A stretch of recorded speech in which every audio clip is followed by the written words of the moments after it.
Peace, and welcome to another episode of the Grown Man Shift Podcast. I'm your host, Baith Noureddin, and thank you. Thank you for pulling up. Thank you for the shares, the likes, for the engagement.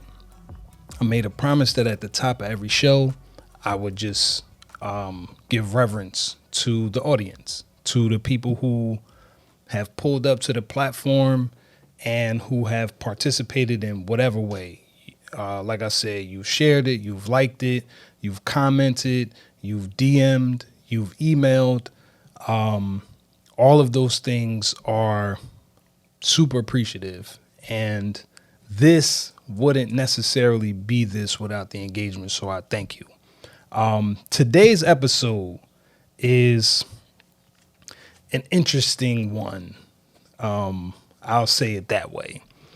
It's brought to you, sponsored by Ironside Coffee, 110 Edison Place. Please make sure y'all tune in every Wednesday, maybe even Thursday, to the evening brew that's happening in the space, live jazz music, totally a super vibe. You will not be disappointed. Great coffee, great food, and a great atmosphere. These ever existing changes that the growth process presents, right? The number one is like three in there. The number one is all of these tabs that I'm noticing that are still open in this process, right? A lot of things that aren't necessarily done, and there's no plan to do them. They're just would likes. I would like to get to it one day. I would like to do it one day. I would like to pursue that or obtain that at some point. The number two is in the growth process, right? Starting at getting it out the mud and then the in-between to actually getting it out the mud. The process that I've been going through with identifying exactly where my feet are placed in this process, it's been interesting.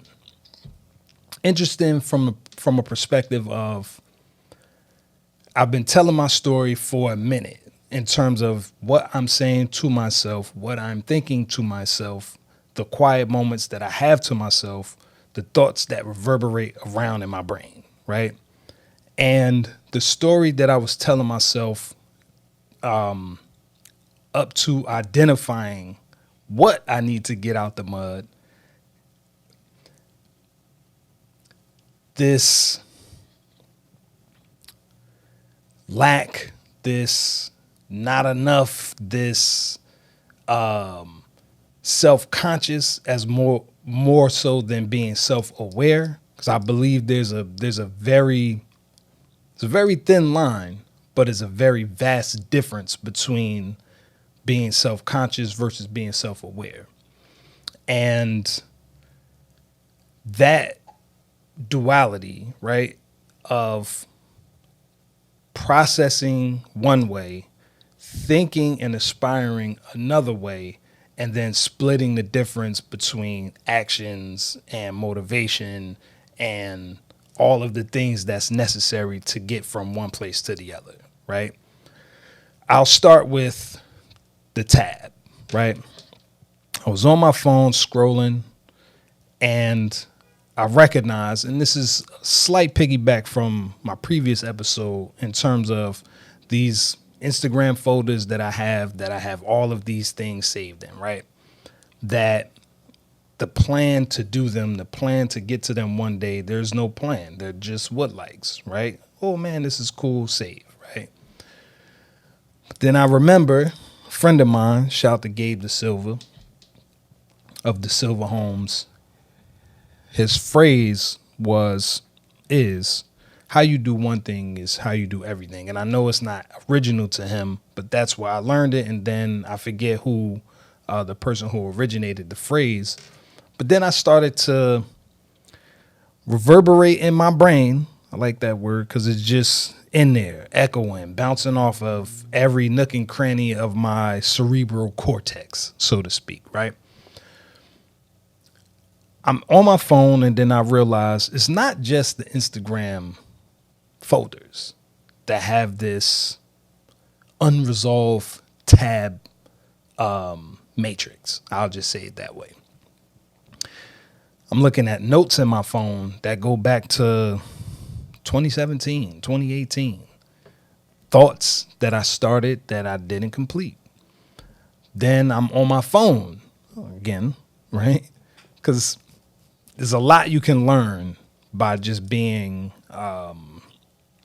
still and alone and without the interruption of the outside noise, right? This scrolling on my phone didn't have anything to do with social media. These are like other applications, tabs, things like that, right? Operative word, tabs. And I feel like whatever that movie is when the lady was like, no more wired hangers, I feel that way about the tabs. No more tabs. If I'm not doing anything with it, why am I holding space for it? When I can easily replace the thing that I'm not doing anything with something that I can actually do something with. And I started to get pissed at myself because we're friends, right? This is a safe space, right? As calculated as I can be, as mindful as I can be, as thoughtful as I can be, as sensible as I can be, having an enormous amount of tabs open, uncompleted things, just grinded my fucking gears. Like it chapped my ass. I'll say it that way. And sue me on the back end, whatever, right? Because it's not just social media. It's my emails. I have 12,000 unread emails. 12,000. If I ain't open them, what is the point of carrying all of this bandwidth of shit that I don't have no intention of getting to, right? Meaning I have the intention to go through my emails and sort them out and check through which ones are important and which ones aren't, right? But if I'm not taking the time to make the time to do it, I can just delete all that shit. Like, no lie. I have unread emails from like 2017. Why? And not just one email account. I have 6. And in the 6, 2 of them are like completely up to date with not a lot of fodder, right? Not a lot of bullshit in there. But the other ones is filled with a lot of bullshit. A lot of emails that I didn't answer. A lot of emails that I didn't respond to. A lot of emails that don't require a response. It's just a quick, oh, this ain't shit, delete. Haven't done it. And the list just kept growing. I'm looking at all of the tabs that I have open as far as things that I have seen on the internet that I did start the inquiry on, but then I just got distracted and found some other shit to put my interest or my attention to, right? And it just stirred some shit up in me like, nah, take inventory. Take inventory of all of the undone things. Do I even have a plan to do them? And if I don't have a plan to do them, it's okay to release it. Because the more I hold on to the shit that's not serving me, how can I open up to the things that will? It's never going to happen. And turning 45 in the next 7-8 days, right? It's just a looming space of like, how much further am I going to go in life? How much older am I going to get before I decide to vehemently cut off the dead weight? Before I decide that at some point, right? At some point, it probably will serve me best to make room, to make space, to have something that when the good shit comes, I have a container to at least put it in. And I don't have to, at the last minute, scramble to figure out, well, what I'm going to do with this and what I'm going to do with this and why didn't I never do nothing with that? I'm not okay with carrying around dead weight. Last time I got on the scale, I was 190 something. No, I was 206. The last time I got on the scale. Got on the scale the other day, 222.8. The biggest I've ever been is 243 pounds. And I promised that I would never get back there. Wrapping it all up in a bow. With all of these tabs open, how am I ever going to come up with a consistent way to live my life? A routine that I can count on no matter what the fuck I'm doing, no matter where the fuck I'm at. There's a routine that says no matter what you feel, right? This is what it is. This is the plan. This is the blueprint. This is the way that we're doing things. And not paying attention to my weight necessarily, it opened up another thing. I'm not being as mindful as I can be because I have all of these distractions that are tapping on my shoulder for a little bit of attention, right? But if these things that are tapping me for attention aren't really beneficial to the road ahead of me, again, why am I even bothering keeping it around? And that's everything. Relationships, situations, business endeavors, you name it. Everybody can get it, especially at this point, because I don't want to get to 80 or 90 or 100 like dragging to get there. I want to be healthy in every facet that I can think of, right? Mind, body, soul, finances, wisdom, experiences, like being wealthy with all of the things that matter and not being broke with all of the things that don't. You get what I'm saying? So this tab thing, these open tabs is like, no, the plan is the plan. And identifying the plan for now, not the plan from the story that I had before things started going well, before I started seeing a moniker of success in my own right? Because success to you is success to you. And I'm never going to yuck somebody's yum ever. If that's what you feel like success is, more power to you. For me, the level of success that I'm aiming for requires a different version of me to show up to it, to show up through it. Because without now, there's no later. Without this moment right now, there is no later. And if I'm not putting the best that I possibly can in this moment right now, then what momentum am I building for the next moment and the next moment and the next moment?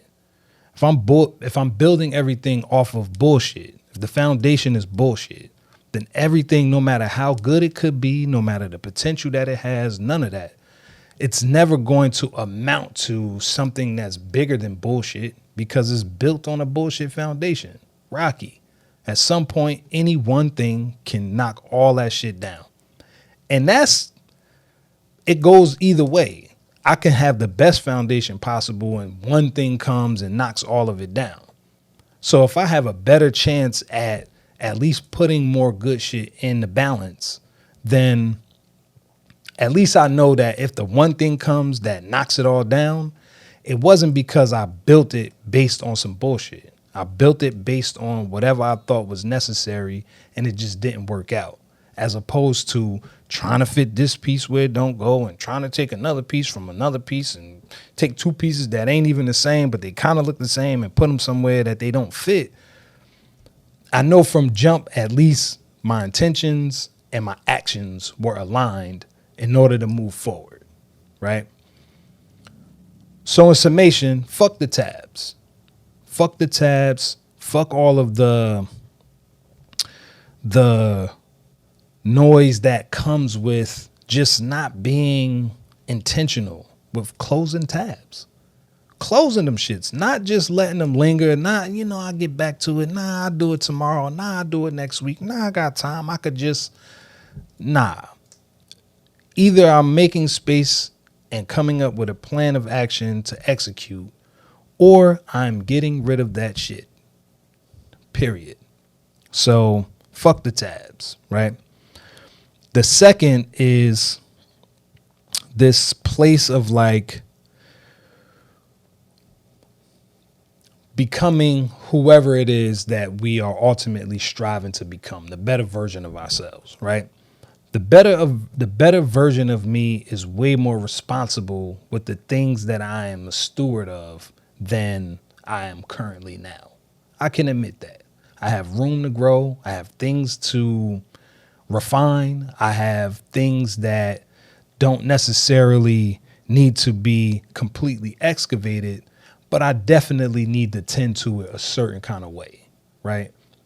Am I touching these points in my life with a sense of urgency and purpose, or am I taking it for granted? And a lot of shit, I'll be honest, I do take for granted. It's not on purpose. It's just life.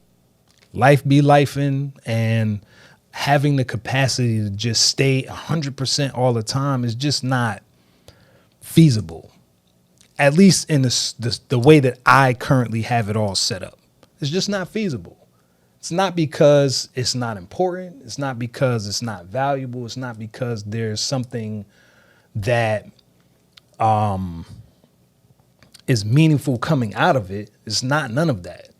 It's all of these other places that haven't been visited in a while, right? Because the story changes. I don't care what story it is. Any story that you start, any like actual book, right? It starts off a certain way. There's a journey that happens. And in that journey, there's transformation. There is a certain level of elevation. There's a certain level of expansion that happens. And without checking in with yourself, without me checking in with myself, without us checking in with ourselves, there's no way to really know where we are in the story, because we haven't revisited it. We just kind of start with it, and then that's just the thing that runs in the background. It's the thing that runs in the background that determines all the other decisions that we make. It determines all the other relationships that we build. It determines what we put in and what we take out, if we put in anything or take out anything, right? And tapping in, I'll say 30, 35, I started to realize that my story changed. And it was a bit of a midlife crisis. I'll be honest. I'm 30 something, feeling like I don't even know who I am. Feeling like this place that I've been holding for so long, the fact that I don't have it to identify the same exact way, I felt lost. Like extremely lost. Like, am I who I say I am? Do I do what I say I do? Can I accomplish what I have in front of me? Because my story changed. Like from right under my feet. One day I was thinking how, I'm going to be the one that does all of these things in my family, and family members have passed. Family members have gotten older, have moved away. And redefining the space has been a journey. It led me to this one platform where I'm acknowledging that growth is not simple. It's not necessarily complex, but it's not 1 + 1 is 2. It's like 1 + 1 is 2 minus 7 plus 12 times 13 divided by the tangent of the cotangent and all that other shit that goes in it, because it's an ever evolving thing, life. One day you're born. Then the next day you're 5. And then the next day, you're celebrating becoming a teenager. And then you're 18. And then you can drink at 21. And then you get what I'm saying. There's a ebb and flow to growth that, if not paid attention to, I heard somebody say it in a book. I can't recall the book, but he called it being caught in the drift. And being caught in the drift is not an intentional thing that none of us experience. It's not an intentional thing that any of us set out on. It just kind of happens. You living your life, you're doing what you're doing, and the stresses of life, you make decisions, and then more stresses of life, you make other decisions. And then eventually you wake up one day and you are nowhere near where you thought you would be. And the distance between where you are and where you thought you would be seems like mad far apart. And the truth is, sometimes in that drift, you just have to redefine what the distance is. Maybe the goal changed. Maybe it did. Maybe it's not becoming a millionaire. Maybe it's becoming wealthy enough that you can make whatever decisions you want to make, when you want to make them, with whom you want to make them with, right? Maybe that's it. Maybe the journey between figuring out what it is you want and sifting through what you have to get there is more paramount than actually getting there, right? Because again, where we are right now determines where we will be in the next moment, in the next moment, in the next moment. The baseline is simple. Now, tomorrow when you wake up, it's not going to be tomorrow. It's going to be today. When you wake up in today, it's always going to be now. 2 weeks from now, it's going to be now. 3 weeks from now, it's going to be now. 3 years from now, it's going to be now. 10 years from now, it's going to be now. Whatever date you pick in the future for this thing, right? This life, it's always going to be now. So if I'm putting the best that I can into right now, then that gives me a better shot for the next moment to have a little bit more meat on the bone, if that makes sense. And it's not just with career. It's not with, being an entrepreneur. It's like every facet of my life has been called to question. What plans do I have for me and my wife? Future. What plans do I have for me and my kids? Future. What plans do I have for myself? Future. Where do I see me? What version of me am I cultivating now?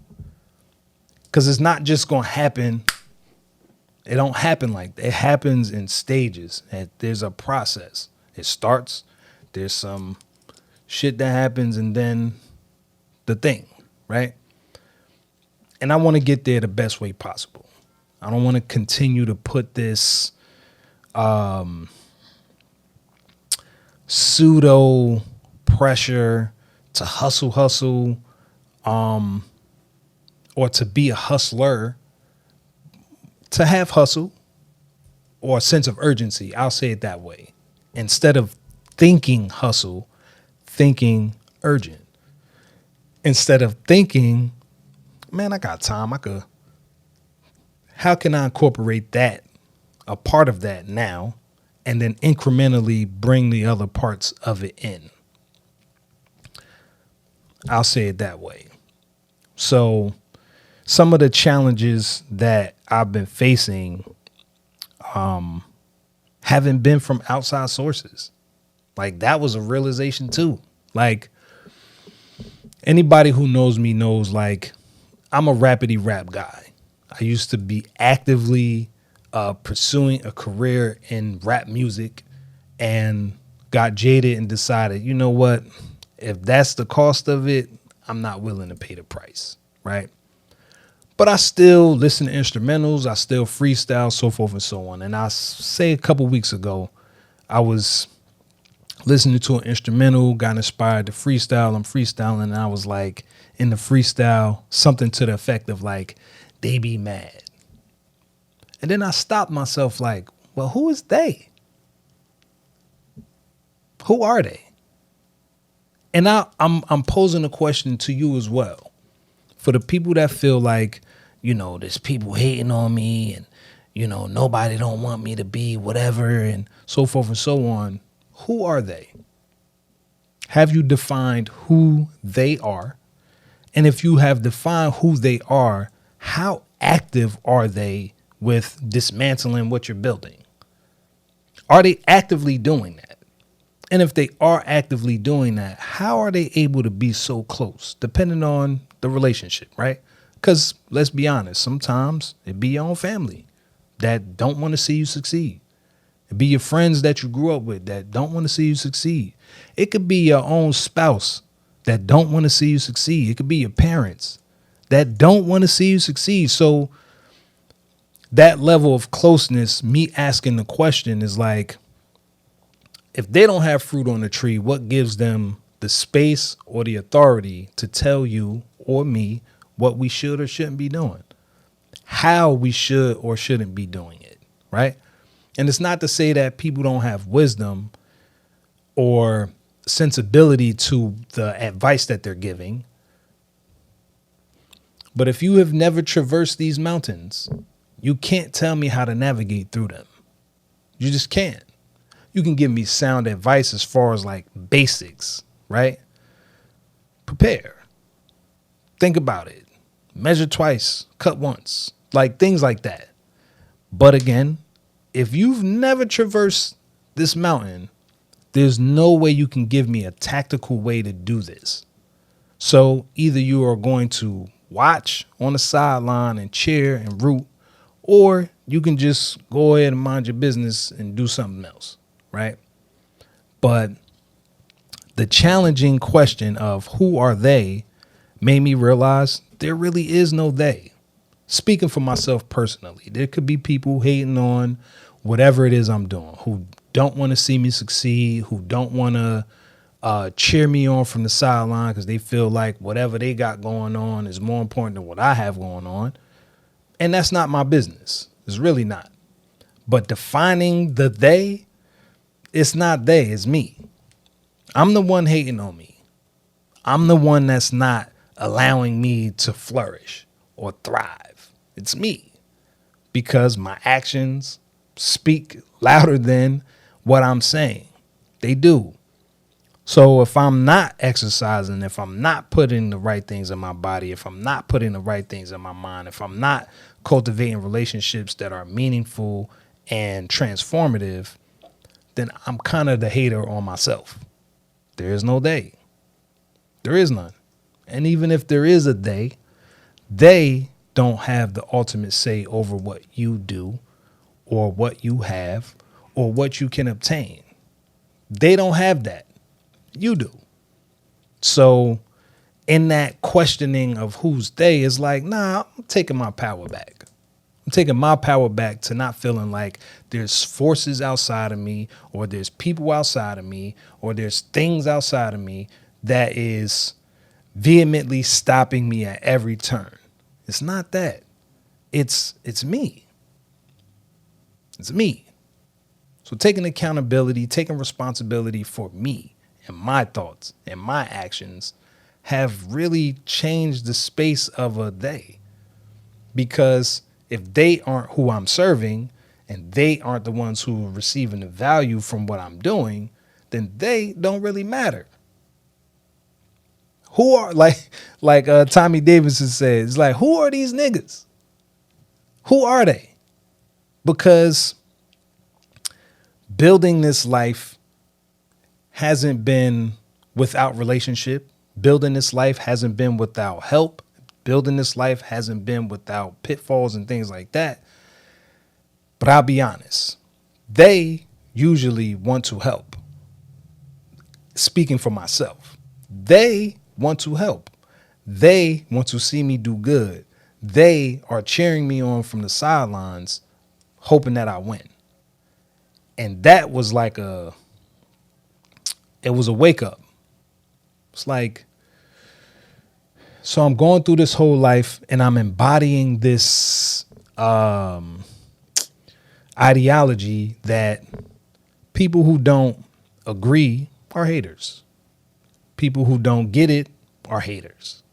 People who criticize are haters, right? And they're not hating on me, they're hating on themselves because they're not doing what I'm doing. Not actually what I'm doing actually, but they're not striving for something themselves. And because they're not striving for something themselves, they criticize what you're doing or what I'm doing, right? And that's not necessarily hating on you or hating on me. It's just the frequencies are different. And when you're trying to tune into my channel and you can't hear, it's not because I'm more special or because I'm doing something that is unattainable for somebody else. It's because the frequency you're on currently just, it's not the same. You can't get an FM station on an AM radio dial. You can't. You can't get a radio station on satellite television or satellite radio, meaning I can't go to whatever on the radio dial and then type in the same numbers on satellite and expect to get the same programming. It's just not going to happen. So I've been cultivating a lot of these sit down moments with myself, just examining, like, what is it really? Because I don't think life is supposed to be hard. I don't think there's supposed to be a level of difficulty with life that means that you have this meaningful life because you went through all of this shit. I don't believe that. I believe that there's more than enough for everybody to get some. And if you're the baseline of what you do is valuable, you have solutions for people's problems, it's a win-win, dog. I thought of a solution that I think would work in this scenario or in that scenario or in this situation or in that relationship. And if I'm thinking of these solutions and those solutions actually are solutions, like bona fide, step A through Z, once that's done, success, do it even matter what they think? Does it matter what they feel? Because they aren't the ones that I'm serving. They aren't the ones that you're serving. They are not the ones that you're presenting this valuable solution to something that is a pain point for them. So I'll leave that at that. I do have a couple of questions that I wanted to pose from ChatGPT. One of them, how has your relationship with yourself evolved over time? Right? My relationship, and I just spoke to it, has evolved over time because now checking in with myself is a thing. Before, I was just gone from pillar to post, burning the wick on both ends, like you name it, not getting no sleep. I still don't now, but it's like a lot more intentional.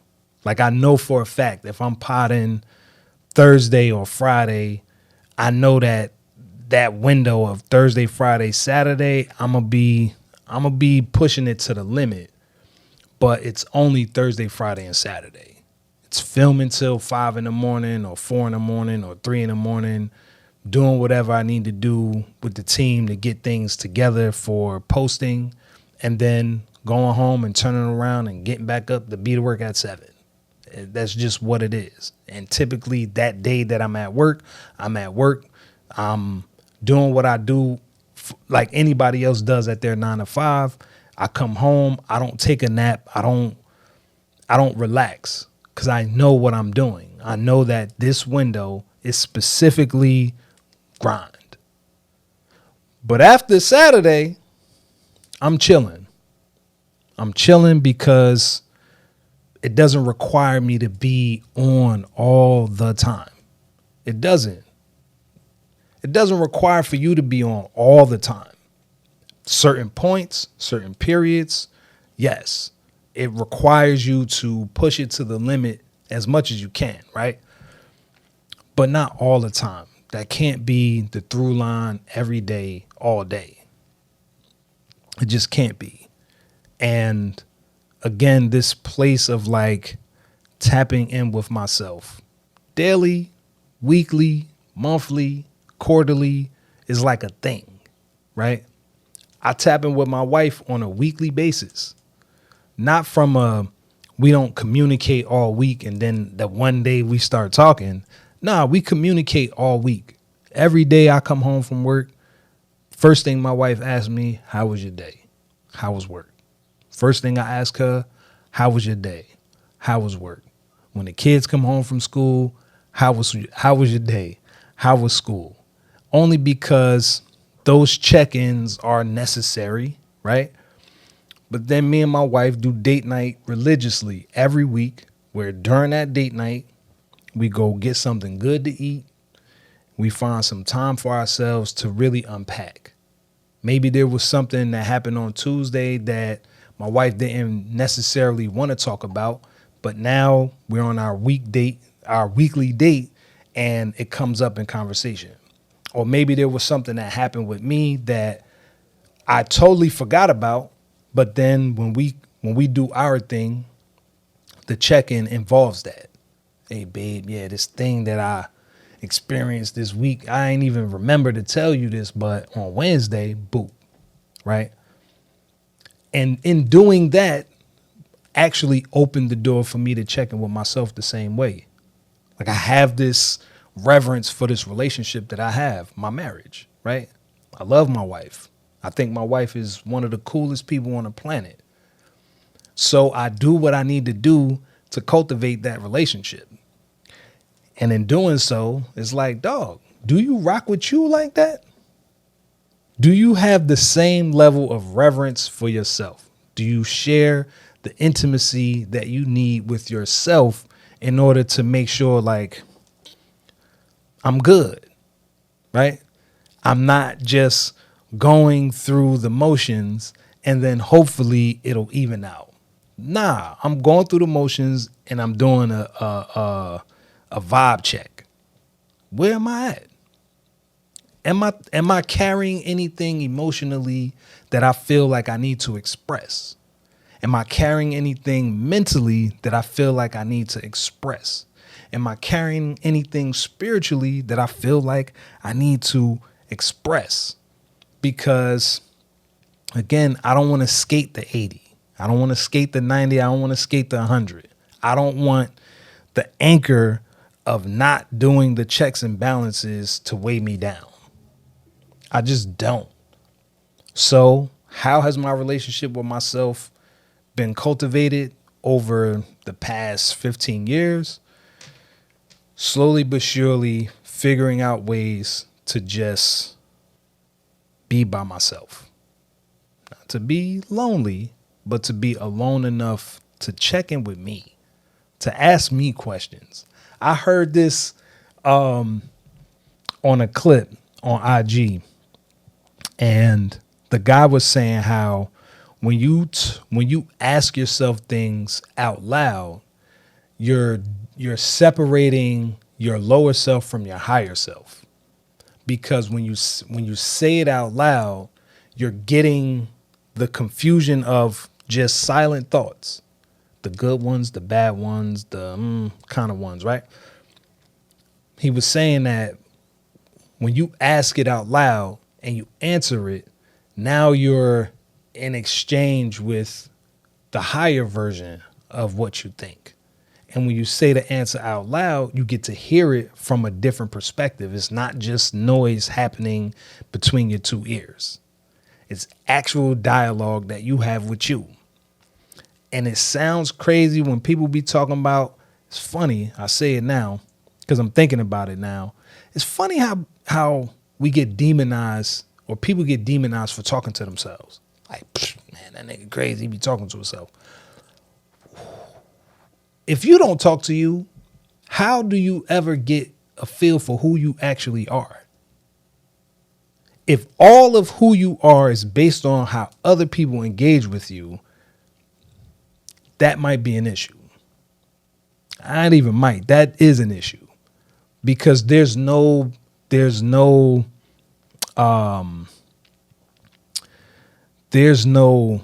base point of inquiry. Like who I am, who you said I am. All right, that's who did you say I was? Oh, that's who I am. Who did you say I was? Okay, that's who I am. Nah, I say who I am and I bring that to every situation, every relationship that it is, right? Because I'm checking in with me. I know how I feel about this. I know that I don't like this. I know that I do like this. I know that I don't want to be involved with whatever the fuck that is. So by checking in with myself, by talking to myself, I'm realizing that there's actual power in that. Like there's actual power. And I've done it my entire life. I'll be in the bathroom. I could remember being in high school, being in the bathroom. I've been cutting my hair since I was 16. So I've spent a lot of time in the mirror, not for vanity's sake, but just learning how to do this craft, right? And I could remember making faces at myself, staring in the mirror and making the most craziest face just to make myself laugh. Like, and I thought it was stupid.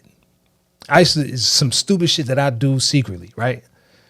Only to find out that it's a form of me. It's the relationship that I have with myself. Like I can make me laugh. I can think something that I think is funny and laugh. I can explore all of the different facets of who I am because I'm willing to take the time to do some shit that's kind of uncomfortable, which is talk out loud to myself, wherever the fuck I'm at. People be thinking you on the phone. This is a cheat code. People can always think you're on the phone when you have a earpiece in, right? And I'm pretty sure it's happened to you like it's happened to me. You in a room with somebody saying something, you go, huh, what'd you say? And they're like, oh, no, I'm on the phone, right? That is the cheat code. So you don't look crazy. So if somebody be like, huh, what'd you say? Oh, no, I'm on the phone. If that's how you want to go, right? But talk to yourself.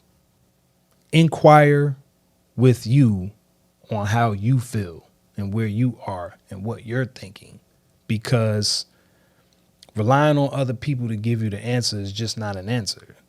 So you don't know what the fuck they got going on in their life, right? They can be telling you some bullshit, and not because they want to tell you some bullshit. They're telling you some bullshit because they're dealing with bullshit, and their vantage point is filled with a bunch of bullshit. So when they tell you this bullshit, you can take it for face value. You can take it with a grain of salt. You can take it as if it's law. You can. However,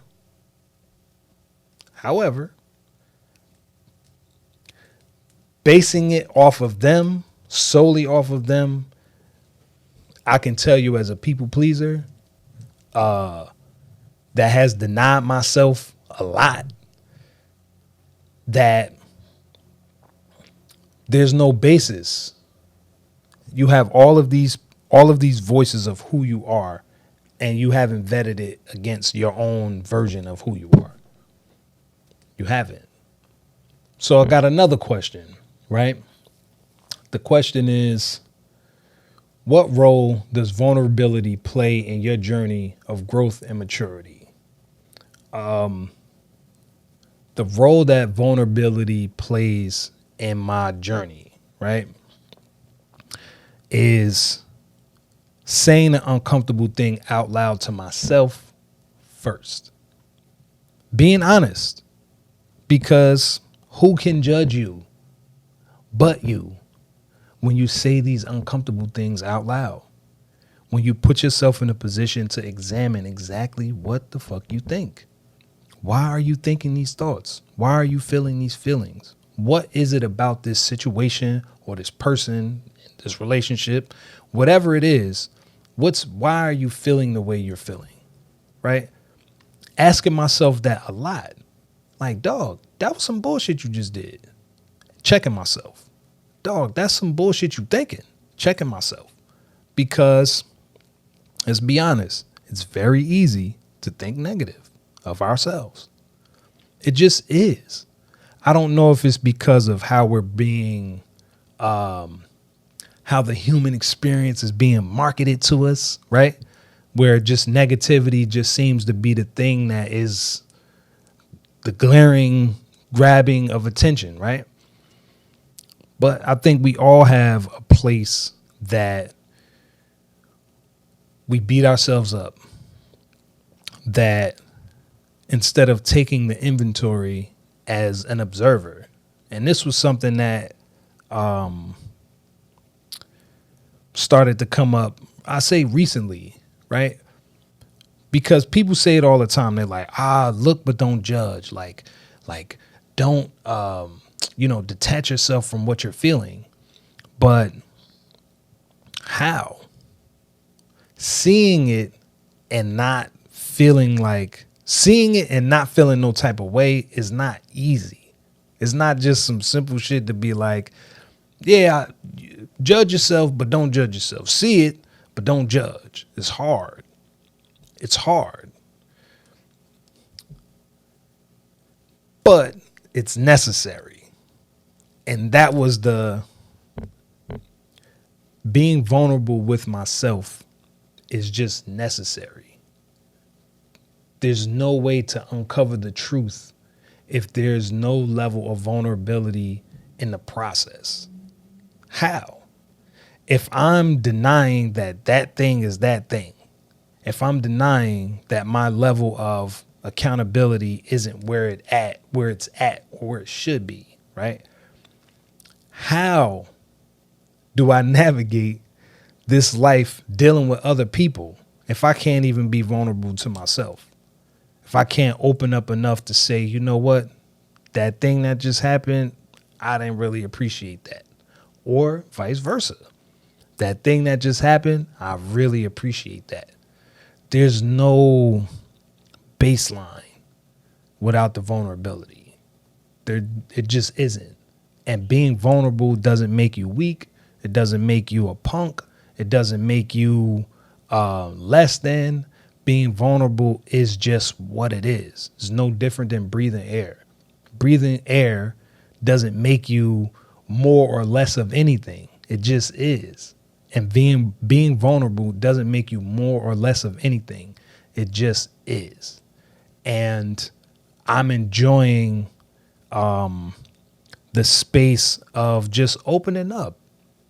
Like opening up for real. Not on some being guarded because I only want people to know this, or I ain't really going to try to be because I don't want nobody to. Nah, dog. It's a half-ass life. It just is. There's no testing of the boundaries because I don't even know where they are. My vulnerability isn't open enough to let me examine that. I don't want that. I don't want that. So I'm actively changing it on a daily, weekly, monthly, hourly, minute by minute basis because it's necessary. So my level of vulnerability through this whole process of opening up and sharing my thoughts and sharing this journey is so that, one, I stay giving myself permission. And my hope is that because I'm being open in dialogue, that you'll give yourself the permission too. You'll give yourself the permission to be vulnerable to yourself. Forget the world right now. To yourself. What do you do for you that puts you in the best position that you could possibly be in? Right? Coming to a close. I often hear people talk about regrets and living with regrets and things like that. And I don't subscribe to it. I don't subscribe to it because the things that you should do or could do or will do is your choice. And there's a reason why you're not making the choice. There's a reason. I don't know what the reason is.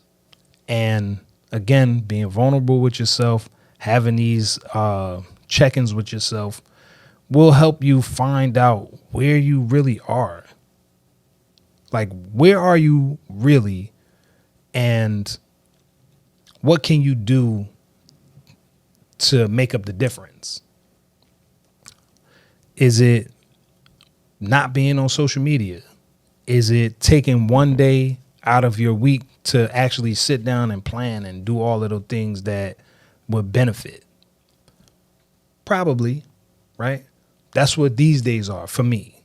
My Monday is my day. Monday is my day to record, to do episodes, to do edits, to work on things, to creatively bring the wave to me, right?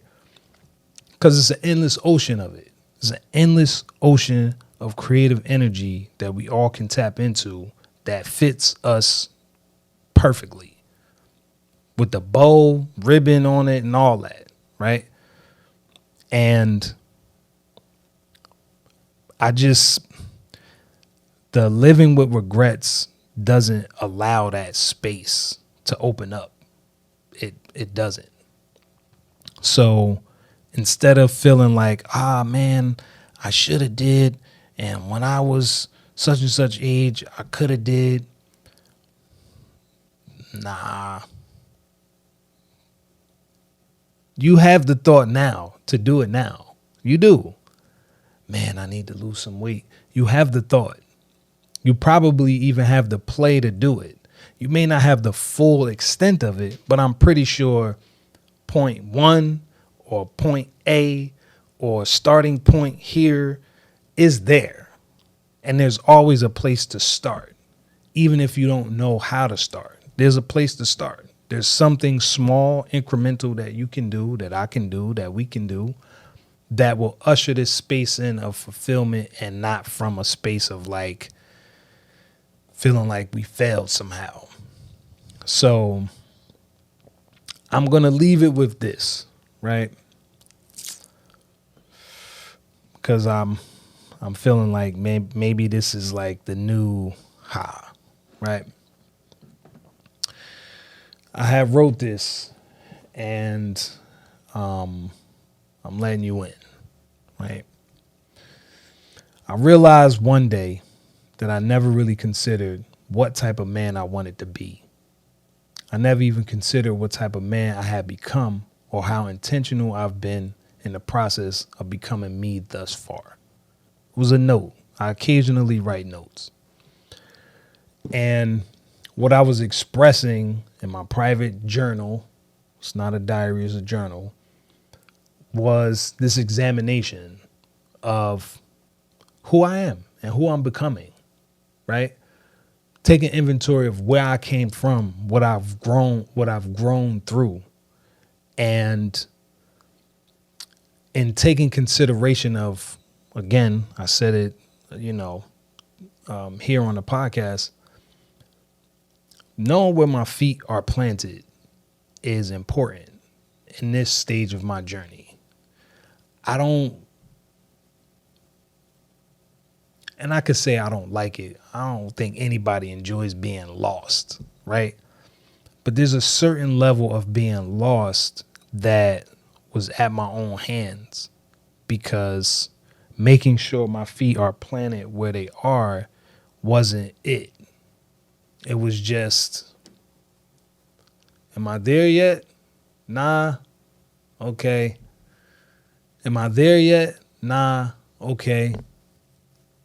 Am I there yet? Nah. Okay. But where the fuck am I?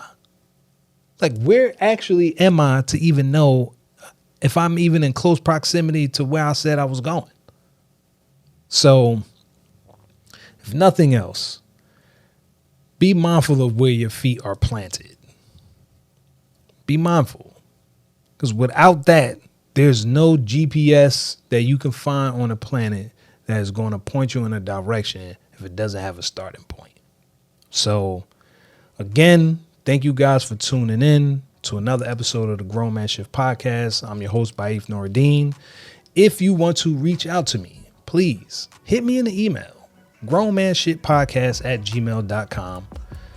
Hit me in the DM, like, share, and subscribe. Make sure you tell a friend to tell a friend, all that good shit. And man, I'm looking forward to seeing you guys on the next episode. So with that, again, I'm Baif Noureddin. This is the Grown Man Shift, and I am out. Thank you for tuning in.